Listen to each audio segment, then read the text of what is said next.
Hello everyone, myself Krutika Patel from Samarpan Gyan School, Rata. Today we are going to start with class 9th Social Science Economics chapter number 2 People as Resources. So let's begin. People as resources. Before we start people as resource, let us understand what are people as resources. People are workforce of the country. The working people may be an employee or a team leader or a team member or a worker or a partner, but when they are working, they are workforce, they are termed as human resources. Why are they human resources? Because they add up with skills and abilities. They add with the skills and abilities. They are country's working population. They work for the country with the skills and abilities. They are called human resources. The population is also known as human. Always the population is considered, the more population is considered as a liability for the country, but when they are working, they are considered as an asset. They can become more productive. They can become more productive by adding more education and health. They become human capital formation. Just like physical capital formation, humans also become human capital formation. Let us understand with an example. This girl, she is asking, what is human resource? Is it like land or a labor? Is it like a land or a labor? We know the factors of production, land and labor. So is it like land and labor? So this guy is saying no, it is more than land. Land is limited, but the human resources, it is not limited. They have more skills, more abilities. They can think, the talent, the knowledge can make many more things. Now she is asking, what is human capital? Now for ourselves, capital means money. To our understanding, capital means money. So she is saying, is it a rupee or a paisa or a dollar? So this guy is saying no, it is more than that. So human capital is not just limited till rupees or money. It is more than that. How it is more than that? When they add their own skills, abilities, when they are more educated, more healthy, they can invent, they can discover lots of many things. So they are considered as human resource, and human resources are the asset for the country. So you can see the examples of the human capital. Doctor is a human capital. Teacher, engineer, tailor are the human capital. They are serving the country. They are working population of the country. They are adding productivity to the country. They are economically helping the country to develop. So there are a number of economic activities where people are working. So let us now move forward with the economic activities. But before we move to the economic activities, let us take an example of the economically developed and rich country. It is the country like Japan, who has invested in the human resources.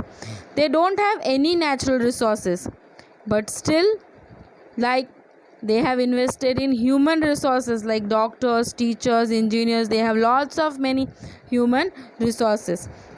So they have invested in human resources. They don't have any natural resources, and still they are developed countries. Whenever they need natural resources, they need to import it from the other countries, but still they are rich and developed. So the question in our mind, how they are rich, how they are developed? Because they have invested in the human capital. How? Let us see. They have invested in the people, especially in the fields of education and health. The people there are more healthy, more educated. And these healthy and educated people have efficiently used the other resources. They are very efficient in using the other resources like land and capital. Where to invest what, they know it very well. And this technology and efficiency have made this country rich and developed. So it is very much clear that how these countries are developed. So let's talk about the economic activities where these human beings are involved, the men and women are involved. So there are three sectors in which people engage themselves in the various activities.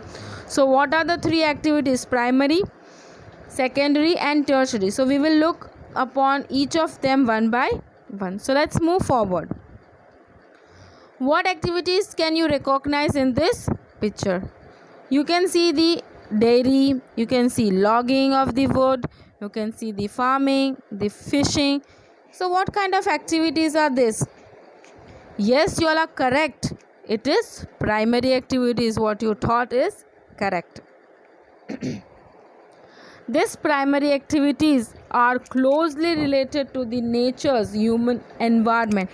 It is rearing out something from the nature and making a material or a product, growing agricultural crops, or maybe fishing, maybe mining, small quarrying. These are the activities done closely to the nature, are known as primary activities. So let us understand it with the help of an example. So what is the example over here? It is the example of animal rearing.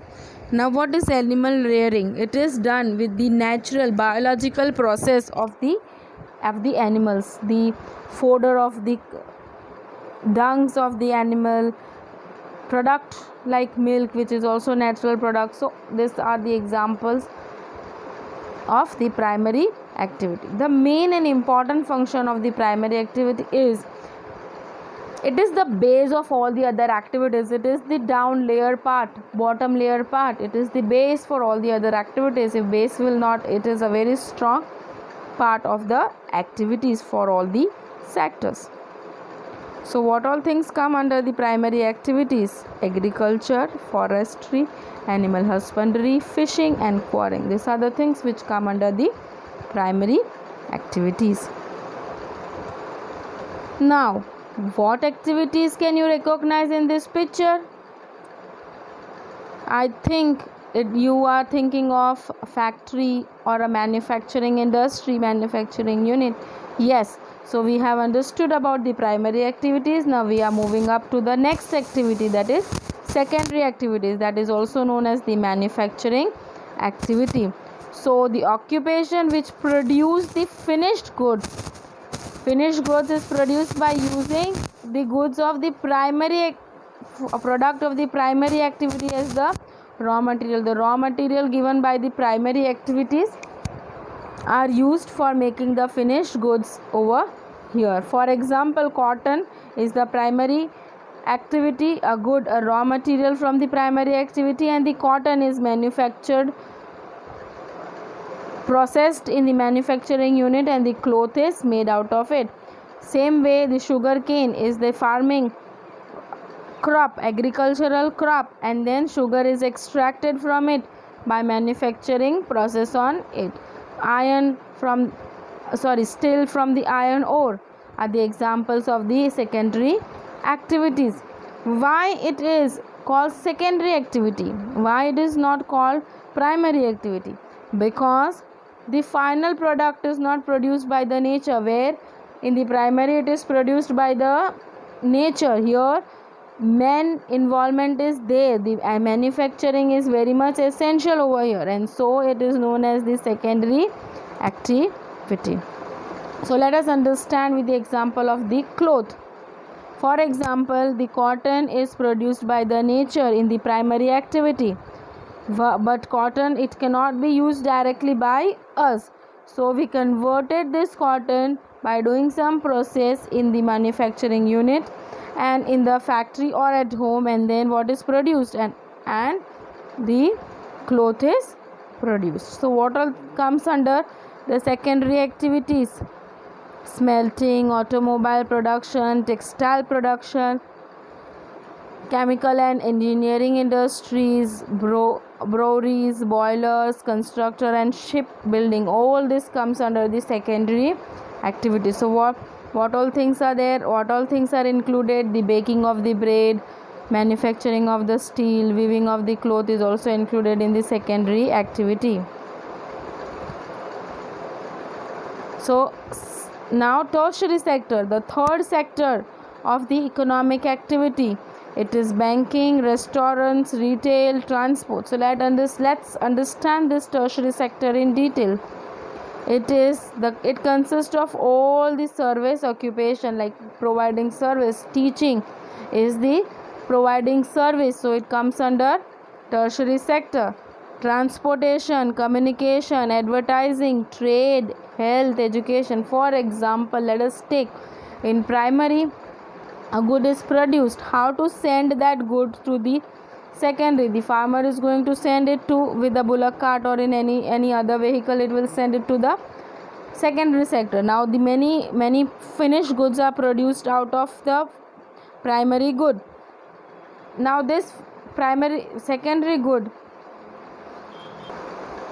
has to be advertised, transported to the wholesalers, retailers. Communication has to be done, so trade has to be done. So this service part comes under the packaging of the good. This all comes under the tertiary sector. And the important thing, it helps in the development of the primary and the secondary sector. When this primary and secondary sector, the transportation and the communication happening between these two sectors is also done by the tertiary sector. Is it